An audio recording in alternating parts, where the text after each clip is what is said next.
በኤል ሳልቫዶር የሽብር ጊዜያት ነግሰው ነበር።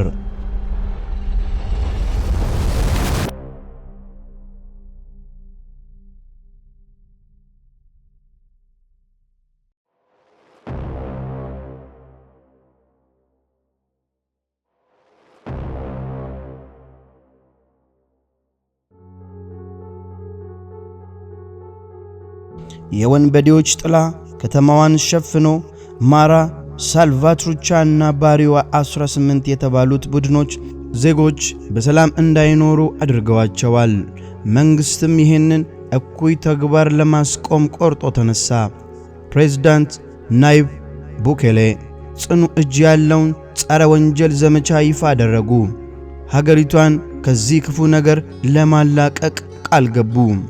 የሽብርተኝነት ማጎሪያ ማዕከል ሲኮት።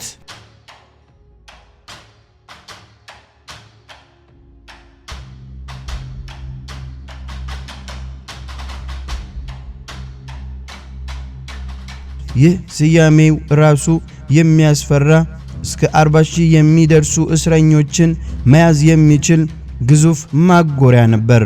በአሜሪካ አህጉር እጅግ ከፍተኛ ጥበቃ ካላቸው እስር ቤቶች መካከል የሚመደብ ትልቁ ማረሚያ ቤት ሲኮት ፍጹም ደህንነትን ለማረጋገጥ ተብሎ የተሰራ ነው። በረጃጅም የኮንክሪት ግድግዳዎች፣ በኤሌክትሪክ አጥሮችና በዘመናዊ የክትትል ቴክኖሎጂዎች የተከበበ፣ ከውጭው ዓለም ጋር ያለውን ግንኙነት ለማቋረጥ የታሰበ። እስረኞች ከየክፍሎቻቸው እምብዛም አይወጡም። እንቅስቃሴያቸው በጥብቅ ቁጥጥር ይደረግበታል። ከማንም ጋር ከቤተሰቦቻቸውም ከልጆቻቸውም እንዲሁም ከዘመዶቻቸውም ጋር እንዳይገናኙ ተደርጓል። መንግስት ይህን እስር ቤት የወንጀል መጠን ለመቀነስ ያለው እርምጃ ነው ሲል ይሟገታል። ለሕዝብ ደህንነት ሲባል የተወሰደው እርምጃ እንደሆነም አጽንኦት ይሰጣል። ነገር ግን የሰብአዊ መብት ተሟጋቾች ስጋታቸውን መግለጻቸው አላቆሙም። ሲኮት የሰው ልጅ ክብር የሚጥስ የዜጎችን መብት የሚጋፋ ነው ሲሉ ይተቻሉ። ከመጠን ያለፈ እስር፣ በቂ የሕግ ድጋፍ አለማግኘትና የመልሶ ማቋቋም ፕሮግራሞች እጥረት ከዋነኞቹ ትችቶች ጥቂቶቹ ናቸው። ሲኮት አሁንም አወዛጋቢ ቢሆን በኤል ሳልቫዶር የወንጀልን ችግር ለመፍታት የሚደረገውን ትግል ያሳያል። ይህን ግንባታ በራሱ ተስፋንና ስጋት ያዘለ ነው። ወደፊት የወንጀልን ጫና ለመቀነስ ስትታገል የዜጎቿን ሰብአዊ መብቶች ማስጠበቅ ትችል ይሆን? መልሱ በጊዜ ሂደት ይታያል።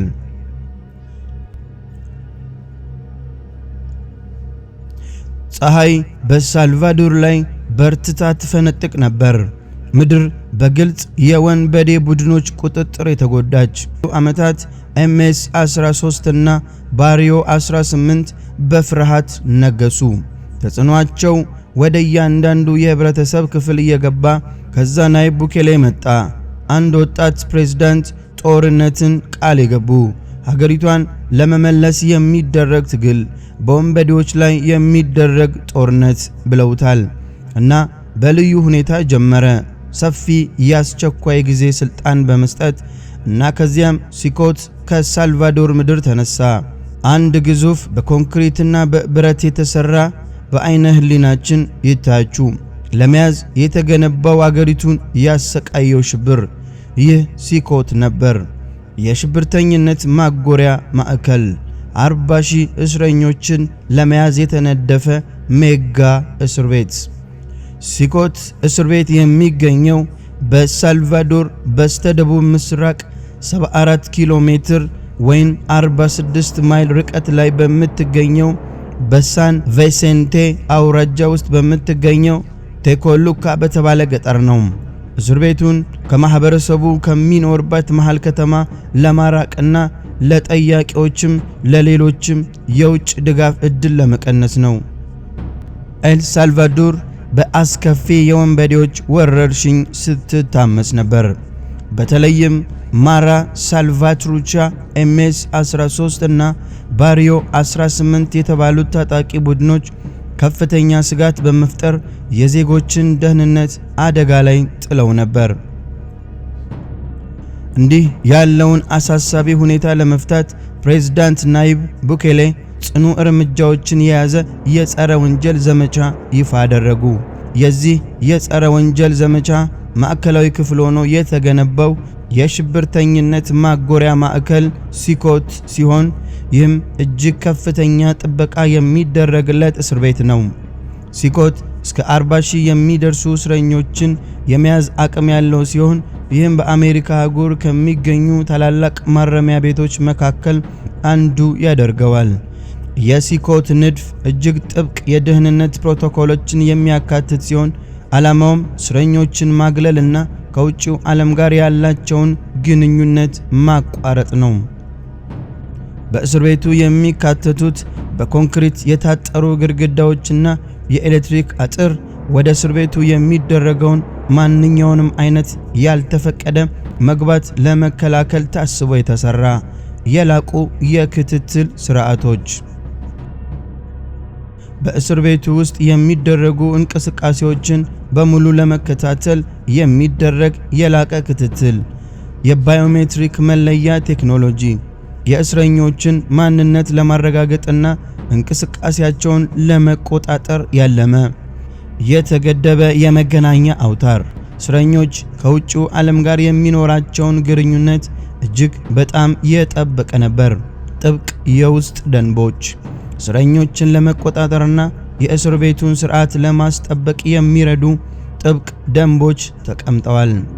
ሲኮት በተለያዩ አካላት ትችት ቢቀርብበትም የኤል ሳልቫዶር መንግስት በወንጀል ላይ የሚደረገውን ጦርነት ለመደገፍ የተነደፈ ነው ሲል ይከራከራል። የመንግስት ባለስልጣናት እስር ቤቱ የወንጀል መጠኖችን ለመቀነስና ህብረተሰቡን ለመጠበቅ እንደሚረዳ ያላቸውን ተስፋ ገልጸዋል። ይሁን እንጂ የሰብአዊ መብት ተሟጋቾች ስለ ሲኮት አሰራር ስጋታቸውን በተደጋጋሚ ሲገልጹ ቆይተዋል። እስር ቤቱ የሚከተሉትን ችግሮች ሊያስከትል ይችላል የሚል ስጋት አላቸው። በእስር ቤቱ መጨናነቅ፣ ይህም ደግሞ ለጤናና ደህንነት አስጊ ሊሆን ይችላል። በእስረኞች ላይ የሚፈጸሙ በደሎች፣ ጥብቅ ቁጥጥር ባለመኖሩ አላግባብ መጠቀም ሊኖር ይችላል የሚል ስጋት አለ። የተገደበ የህግ ድጋፍ፣ ተገቢውን የህግ ድጋፍ ባለመኖሩ ትክክለኛ የፍርድ ሂደት ላይ አሉታዊ ተጽዕኖ ሊያመጣ ይችላል። የመልሶ ማቋቋም ፕሮግራሞች እጥረት፣ ይህም እስረኞችን ወደ ህብረተሰቡ በተሳካ ሁኔታ ተመልሰው እንዲቀላቀሉ እድል እንዳያገኙ ያደርጋል። በአጠቃላይ ሲኮት በኤል ሳልቫዶር የወንጀልን ችግር ለመፍታት የሚደረገው ጥረት አካል ቢሆንም አሁንም በርካታ አወዛጋቢ ጉዳዮችን ያስነሳል። የወደፊቱ ዕጣ ፈንታ የሚወሰነው በሰብአዊ መብቶችና በህዝብ ደህንነት መካከል ያለው ሚዛን ለመጠበቅ በሚደረገው ጥረት ላይ ነው። ሲኮት የተገነባውም ከከተማ ራቅ ባለ ገለልተኛ ቦታ ላይ ነው። ይህ ቦታ የተመረጠበት ምክንያት እስር ቤቱን ከውጭው ዓለም ተጽዕኖ ለመጠበቅና የደህንነት ስጋቶችን ለመቀነስ ታስቦ ነው። ቦታው ከመገንባቱ በፊት በጥንቃቄ ተጠንቶ ለአካባቢ ጥበቃ ተስማሚ መሆኑ ተረጋግጧል። የግንባታው ዕቅድ የተዘጋጀው በልዩ የደህንነትና የምህንድስና ባለሙያዎች ሲሆን ይህም የእስር ቤቱን ደህንነት ከግምት ውስጥ ያስገባ ነበር። እቅዱ ከፍተኛ ጥራት ያላቸው ቁሳቁሶችን በመጠቀምና ዘላቂነት ያላቸውን የግንባታ ዘዴዎችን በመከተል ያጠቃልላል። ሲኮት የተገነባው እጅግ ጠንካራ ከሆኑ ቁሳቁሶች ማለትም እንደ ኮንክሪትና ብረት በመጠቀም እነዚህን ቁሳቁሶች እስር ቤቱ ማንኛውም አይነት ጥቃት ወይም የአመጽ ሙከራን መቋቋም እንዲችል ታስቦ የተሰራ ነው። ጥብቅ የደህንነት እርምጃዎችን ተከትሏል። የግንባታ ሰራተኞች በጥንቃቄ የተመረጡ ሲሆን ወደ ግንባታው ቦታ የሚገቡና የሚወጡ ቁሳቁሶች በሙሉ በስርዓት ቁጥጥር ይደረግባቸዋል። ሲኮት ዘመናዊ የኤሌክትሮኒክስ የደህንነት ስርዓቶች የተገጠሙለት ሲሆን እነዚህም የሲሲቲቪ ካሜራዎች፣ የኤሌክትሪክ አጥሮችና የእንቅስቃሴ መቆጣጠሪያ ካሜራዎች ይገኙበታል። እነዚህ ስርዓቶች የእስር ቤቱን ዙሪያ ለመጠበቅና ማንኛውንም አይነት ያልተፈቀደ እንቅስቃሴ ለመቆጣጠር ያገለግላል። በሲኮት ውስጥ የውስጥ ደህንነት እጅግ ጥብቅ ነው። እስረኞች የሚኖርባቸው ክፍል ተገነቡት ከፍተኛ ጥበቃ በሚደረግባቸው ቁሳቁሶች ሲሆን ይህም የማምለጫ ሙከራዎች ለመከላከል ታስቦ እየተሰራ ነው። የእስረኞች እንቅስቃሴ የሚቆጣጠረው በስርዓት ሲሆን ከሌሎች እስረኞች ጋር ያላቸውም ግንኙነት ውስን ነው። ሲኮትን የሚያስተዳድሩ የደህንነት ሰራተኞች ልዩ ስልጠና የወሰዱ ናቸው። ስልጠናው የእስረኞችን አያያዝ፣ የደህንነት ፕሮቶኮሎችና የአደጋ ጊዜ ምላሽን ያካትታል። ሲኮት የተገነባው ለዓለም አቀፍ የደህንነት ደረጃዎችን በሚስማማ መልኩ ሲሆን ይህም ከፍተኛ ጥበቃ የሚደረግበትና ደህንነቱ የተጠበቀ ማረሚያ ቤት ለመፍጠር ያለመ ነው። ወደ ሲኮት እስር ቤት የሚገቡት በዋነኝነት በመንግስት ጸረ ወንጀል ዘመቻ የታሰሩ ተጠርጣሪ የወንበዴ ቡድን አባላት ናቸው። አንደኛ፣ የወንበዴ ቡድን አባላት በኤል ሳልቫዶር በስፋት የሚንቀሳቀሱ እንደ ማራ ሳልቫትሩቻ MS-13 እና ባሪዮ 18 ያሉ የታወቁ የወንበዴ ቡድኖች አባላት በብዛት ወደዚህ እስር ቤት ይገባሉ። ሁለተኛ፣ ወንጀል የፈጸሙ ተጠርጣሪዎች ከወንበዴ ቡድን አባላት ጋር ተያይዞ በተለያዩ ወንጀሎች ማለትም በግድያ፣ በዝርፊያ፣ በግዳጅ ሰዎችን በማፈንና በህገወጥ የጦር መሳሪያ ዝውውር ተጠርጥረው የተያዙ ሰዎችም ወደዚህ እስር ቤት ይላካሉ። ሶስተኛ፣ በወንበዴ ቡድን የሚረዱ ሰዎች የወንበዴ ቡድኖችን በተለያዩ መንገድ እንደሚረዱ ወይም እንደሚያግዙ እየተጠረጠሩ ግለሰቦችም ሊታሰሩ ይችላሉ። ይህ እርዳታ የገንዘብ ድጋፍን፣ መረጃን መስጠትን ወይም ሌላ አይነት ድጋፍን ሊያካትት ይችላል። አራተኛ፣ በስም የሚታወቁ ብዙ ሰዎች በወንጀል ተሳትፏቸው ላይ ምንም አይነት ተጨባጭ ማስረጃ ሳይኖር በስም ዝርዝር ብቻ ወደ እስር ቤቱ እንደሚላኩ ተዘግቧል። ይህም በሕግ ላይ የተመሰረተ አካሄድ ስለመኖሩ ጥያቄ ያስነሳል። አምስተኛ፣ እስካሁን ያልተከሰሱ በሲኮት ከታሰሩት ሰዎች መካከል አንዳንዶቹ በይፋ ክስ ያልተመሰረተባቸው ሲሆን ይህም በፍትህ ስርዓት ውስጥ ሊፈጠሩ የሚችሉ ችግሮችን ያሳያል። ይህ እስር ቤት በከፍተኛ ጥንቃቄ የሚሰራ ሲሆን ማን እንደሚገባና እንዴት እንደሚስተናገድ የሚወስኑት ጥብቅ ህጎች አሉት። ዓለም አቀፍ የሰብአዊ መብት ድርጅቶች የእስር ቤቱን አሰራር ግልጽነት የጎደለውና የዜጎች መብት ሊጥስ ይችላል የሚል ስጋት አለው። ወደ ሲኮት እስር ቤት የሚገቡ ሰዎች የፈጸሟቸው ተብለው የሚጠረጠሩ ጥፋቶች እጅግ በጣም ብዙና ከባድ ናቸው። ጥፋቶቹ እንደየወንጀሉ ክብደትና እንደ ተጠርጣሪው የወንበዴ ቡድን ግንኙነት ይለያያሉ። ነገር ግን በአብዛኛው የሚከተሉትን ያካትታል። ግድያ። ይህ በጣም ከባድ ከሚባሉት ወንጀል አንዱ ሲሆን የወንበዴ ቡድን አባላት ተቀናቃኞችን ወይም ትዕዛዝ የማይቀበሉትን በመግደል ተከሰው ወደ ሲኮት ይገባሉ። ዝርፊያ። የጦር መሳሪያን በመጠቀም የሚፈጸም ዝርፊያዎችን፣ የንግድ ቦታዎችን ወይም የግል ቤቶችን ኢላማ ያደረጉ። ግዳጅ ሰዎችን ማፈን። ይህ ወንጀል ቤተሰቦች ለታፈኑት ሰዎች ካሳ እንዲከፍሉ በማስገደድ የሚፈጸም ነው። የገንዘብ ማጭበርበር። በህገወጥ መንገድ የሚገኝ ገንዘብን ህጋዊ ለማስመሰል የሚደረጉ ሙከራዎች።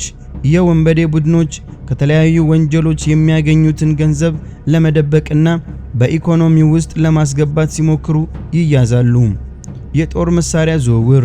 ህገወጥ የጦር መሳሪያዎችን መሸጥና ማከፋፈል። ይህም የወንበዴ ቡድኖች ጥንካሬ እንዲኖራቸው ያደርጋል። የአደንዛዥ እጽ ዝውውር። ይህ ትልቅ ገቢ የሚያስገኝ ወንጀል ሲሆን ብዙ የወንበዴ ቡድን አባላት በአደንዛዥ እጽ ሽያጭና ስርዓት ውስጥ ይሳተፋሉ። ምዝበራ። ይህ ወንጀል በንግድ ድርጅቶች ወይም በግለሰቦች ላይ ጫና በመፍጠር ገንዘብን በግዴታ መቀበል ያጠቃልላል። የወንበዴ ቡድኖች አካባቢውን ለመቆጣጠርና የገቢ ምንጫቸውን ለማስጠበቅ ይህን ዘዴ ይጠቀማሉ።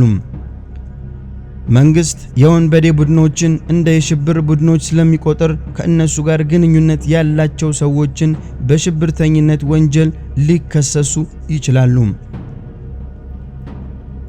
ወደ ሲኮት የሚገቡ ሰዎች አስቀድመው በእነዚህ ወንጀሎች ተፈርዶባቸው ሳይሆን ተጠርጣሪዎች መሆናቸው ማስታወስ ያስፈልጋል። ፍርድ ቤት ጥፋተኛ እስኪላቸው ድረስ በሕጉ ፊት ንጹሃን ናቸው። ይሁን እንጂ በተጨባጭ ማስረጃ ላይ ያልተመሰረተ ስሮች መኖራቸውን የሰብአዊ መብት ተሟጋቾች ስጋታቸውን እንዲገልጹ አድርጓል። በኤል ሳልቫዶር ውስጥ በጣም የታወቁትና ተደማጭነት ያላቸው የወንበዴ ቡድኖች ማራ ሳልቫትሩቻ ወይም MS-13 እና ባሪዮ 18 ወይም 18ኛ ስትሬት ጋንግ ናቸው። MS-13 and many other gangs. These are animals. እነዚህ ቡድኖች በ10 ሺዎች የሚቆጠሩ አባላት ያላቸው ሲሆን በአገሪቱ ውስጥም ከፍተኛ ሁከትና ወንጀል እንዲስፋፋ ምክንያት ሆነዋል። ማራ ሳልቫትሩቻ ወይም MS-13 MS-13 በ1980ዎቹ በሎስ አንጀለስ ካሊፎርኒያ ውስጥ የተመሰረተ ሲሆን አባላቱም አብዛኛውን ጊዜ ከኤል ሳልቫዶር ወደ አሜሪካ የፈለሱ ናቸው። ቡድኑ የተመሰረተው ከሌሎች ቡድኖች ራሳቸውን ለመከላከል ነበር።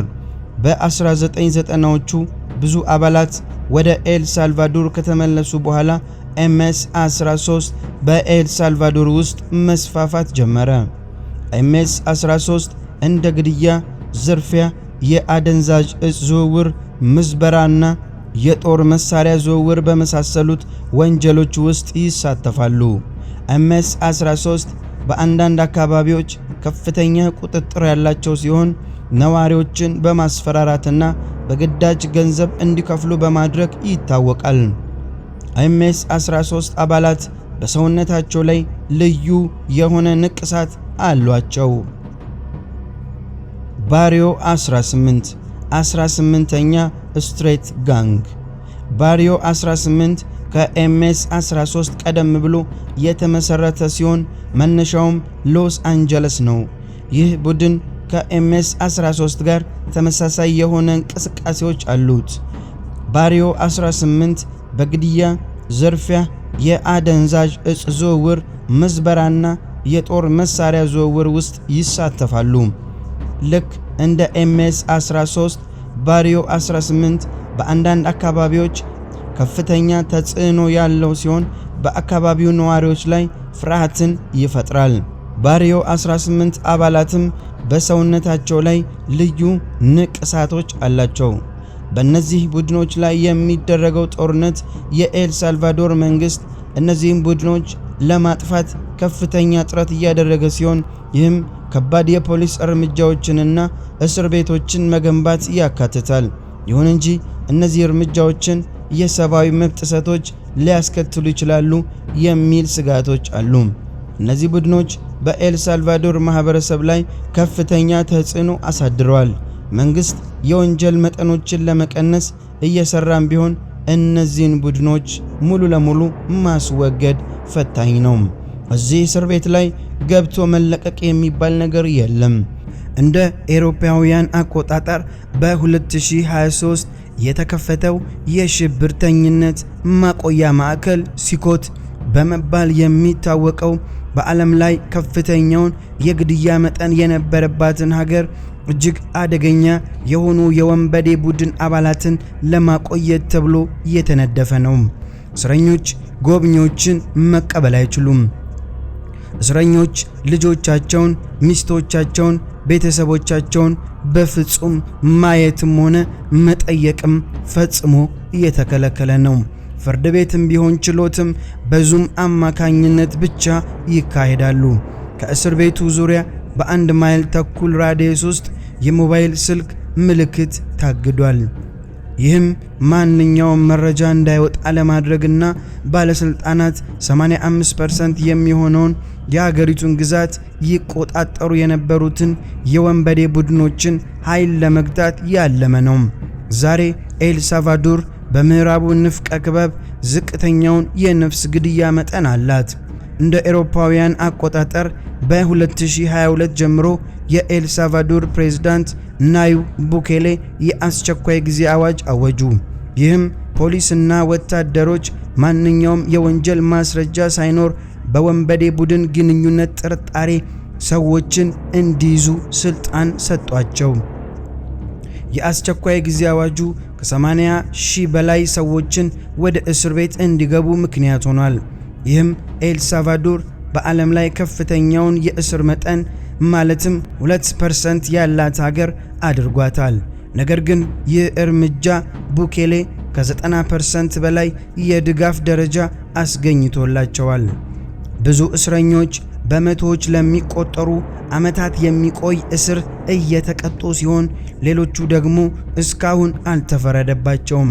ነገር ግን የእስር ቤቱ አስተዳደር በዚያ የሚገኝ ማንኛውም እስረኛ በጭራሽ ወደ ውጭ እንደማይወጣ አረጋግጧል። ይህ ሲኮት እስር ቤት በኤል ሳልቫዶር የሚገኝ በጣም አስቸጋሪ ከገቡበት የማይወጡበት በዓለማችን ላይ ትልቁ እስር ቤት ነው።